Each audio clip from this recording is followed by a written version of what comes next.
حضرت ایوب علیہ السلام کا عبرانی نام اوب تھا اور تورات میں آپ کو جوب کے نام سے ذکر کیا گیا ہے۔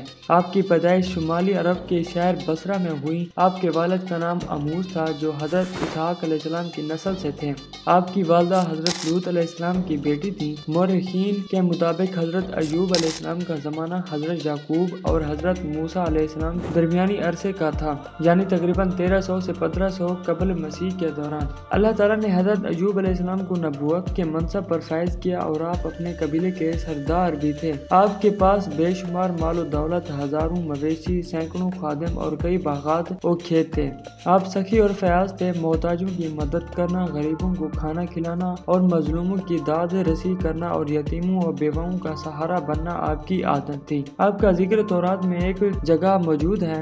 مکمل کتاب دی بک آف ایوب، کتاب ایوب کے مطابق آپ کی بیوی کا نام رحمہ یا لیا تھا جو حضرت یوسف علیہ السلام کی بیٹی تھی۔ آپ کے 7 بیٹے اور 3 بیٹیاں تھیں۔ حضرت ایوب علیہ السلام اپنی قوم کی توحید کی دعوت دیتے اور انہیں شرک اور برے اعمال سے روکتے۔ آپ ہمیشہ اللہ کے ذکر میں مشغول رہتے اور اس کی نعمتوں پر شکر ادا کرتے۔ ایک دن فرشتے حضرت ایوب علیہ السلام کی نیکی، عاجزی اور اللہ کی فرما برداری کا ذکر کر رہے تھے۔ اس پر ابلیس نے کہا کہ حضرت ایوب اللہ کی نعمتوں کی وجہ سے نیک ہیں۔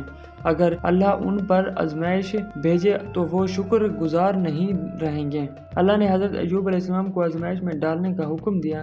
چند دنوں بعد حضرت ایوب علیہ السلام پر مصیبتوں کا سلسلہ شروع ہوا۔ پہلے آپ کے قلعے کے گوداموں میں آگ لگ گئی اور تمام مال و اسباب جل کر راکھ ہو گیا۔ آپ نے صبر کیا اور اللہ کا شکر ادا کیا۔ پھر کچھ دنوں بعد ڈاکو نے آپ کے تمام مویشی لوٹ لیے اور خادموں کو قتل کر دیا۔ حضرت ایوب علیہ السلام نے پھر بھی شکر کیا اور اللہ کی رضا پر راضی رہے۔ ایک دن آپ کے بچے ایک مکان میں کھانے کے لیے جمع تھے کہ مکان کی چھت گر گئی اور سب بچے جاں بحق ہو گئے۔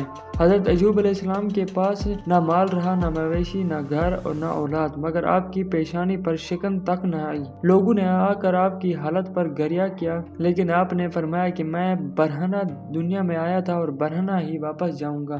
اللہ نے دیا تھا اسی نے واپس لے لیا۔ پھر حضرت ایوب علیہ السلام کو ایک بیماری لاحق ہو گئی جس میں آپ کے جسم پر بڑے بڑے پھوڑے نکل آئے۔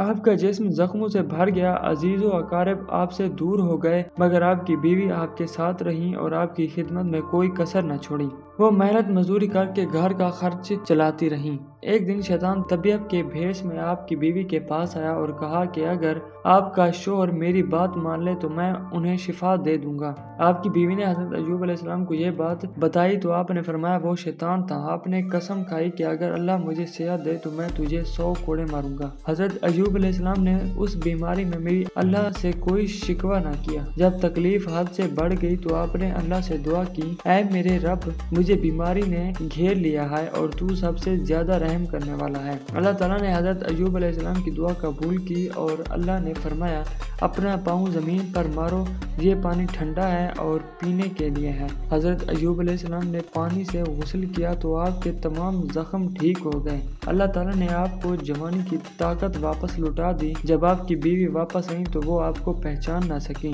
حضرت ایوب علیہ السلام نے فرمایا کہ میں ہی ایوب ہوں اور اللہ نے مجھے صحت عطا فرمائی ہے۔ اللہ نے حضرت ایوب علیہ السلام کو دوبارہ مال و دولت اور اولاد عطا کی۔ آپ کے کھیتوں میں سونا اور چاندی برسنے لگا۔ آپ نے 4 نسلوں تک اپنی اولاد کو بڑھتا پھولتا دیکھا اور 140 کی عمر میں آپ کی وفات ہوئی۔ حضرت ایوب علیہ السلام کی یہ کہانی ہمیں صبر، شکر اور اللہ پر بھروسے کا درس دیتی ہے۔ آزمائشوں میں ثابت قدم رہنا اللہ کے برگزیدہ بندوں کی نشانی ہے اور ان کے صبر کا بدلہ اللہ بے حساب عطا فرماتا ہے۔